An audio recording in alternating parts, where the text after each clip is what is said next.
शेतकरी मित्रांनो, हा ओडिसी 3 जातीचा शेवगा आहे आणि शेवगा व्यवस्थापन आपण बरेच व्हिडिओ यूट्यूबला असेल, इंस्टाला असेल बघत असाल.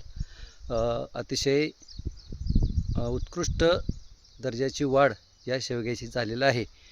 परंतु आपण व्यवस्थापन करत असताना काही गोष्टी लक्षात घेतल्या पाहिजेत. आता ही ओळ पहा, या ओळीला असणाऱ्या शेवग्यांच्या खालच्या पानांची खालची जी पाने आहेत ही पानं मी काढलेली आहेत आणि खाली टाकलेली आहेत. तर याचा फायदा असा आहे, खालून 2-3 फूट पाला काढल्यामुळे हवा खेळती राहते, त्याचबरोबर औषधाची बचतही होते. आणि तिसरी गोष्ट, ज्या पानाआड लपलेल्या ज्या शेंगा आहेत त्या शेंगाही आपल्याला व्यवस्थित दिसू शकतात. अशा पद्धतीचं व्यवस्थापन जर आपण केलं तर शेवगा शेती ही नक्कीच फायदेशीर आहे.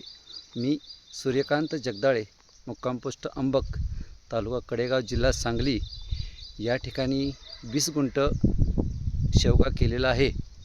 आणि याचं बियाणं जे आहे हे बियाणे मी मोहोळ, सोलापूर येथून शेंडगेदादा यांच्याकडून घेतलेलं आहे. अतिशय चांगल्या दर्जाचं बियाणं त्यांनी आम्हाला पुरवलं आणि वेळोवेळी फोन करून मार्गदर्शनही त्यांच्याकडून होत असतं. त्यामुळे या शेवग्याला चांगला बहारही आलेला आहे. ही अशा पद्धतीच्या शेंगा आत्ता या पावसाळ्याच्या सीझनमध्ये सुद्धा आहेत.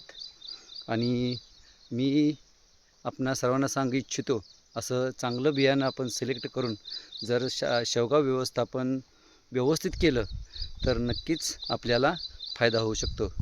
धन्यवाद.